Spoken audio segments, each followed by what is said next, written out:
Was it written by a trans person? When we talk about Transgender Day of Remembrance, we've got those people who have basically, as I say, been victims of violence, and predominantly those people very much are trans women of colour.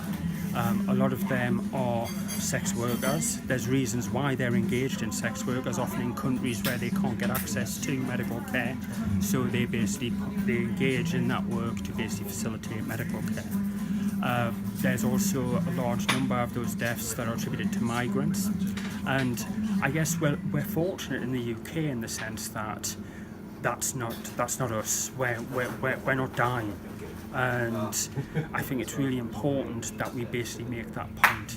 However, we certainly are oppressed, we certainly are marginalised, we certainly are discriminated against, and the culture war that you mention is very much around, should trans people have a right to self-define who they are? And what I would say is, unequivocally, yes, they should. We absolutely all have a right to say who we are, whether you be trans or not be trans. And to say that one set of people have a right and another people don't have that right is an inequality. And that's something that there's a government consultation which is due soon around gender recognition. They're going to look at the Gender Recognition Act, they're going to look at self-declaration, and at the moment the papers have just been awash with anti-trans biased arguments to stir up anti-trans sentiment. And a lot of this is, as I say, it's just in preparation for this consultation when it goes live. And why is that? Are you an easy target?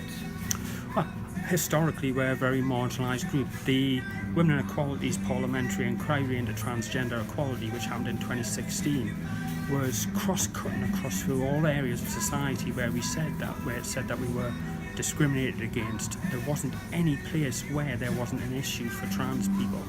And obviously we're still waiting to work our way through all of the recommendations that were in that actual report, and one of the recommendations was that the Gender Recognition Act and self-declaration was something which needed to be looked at. You mentioned the newspapers. It seems at the moment the trans community is being presented as a threat, whereas perhaps one of the lessons of today is that you're under threat. I would very much agree. I feel that we are under threat. I don't feel that, as I say, I don't feel physically threatened by violence. I don't feel that my life is at stake, but I certainly feel that my rights, my liberty, my freedoms to be who I am are basically at stake. But I think it's important as well that in context of this debate, which is going on very visibly in the media at the moment, trans people actually do have a lot of rights already. The Equality Act is very clear about our rights. We have access to spaces, and all of those things which you already have access to aren't up for debate. I think it's important to stress that. And if you don't mind me asking you a kind of a personal question, I guess the idea of our identity, just who we are, is so huge, but you seem very sure of who you are, yeah?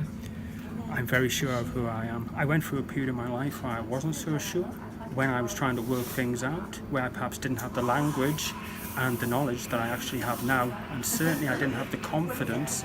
But a lot of that was because of the messages that society was giving me about the fact that I was wrong somehow, that there was something inherently defective about who I was. And I'm not wrong, I'm not defective, I'm just me, and I just want to live my life the same as anyone else does.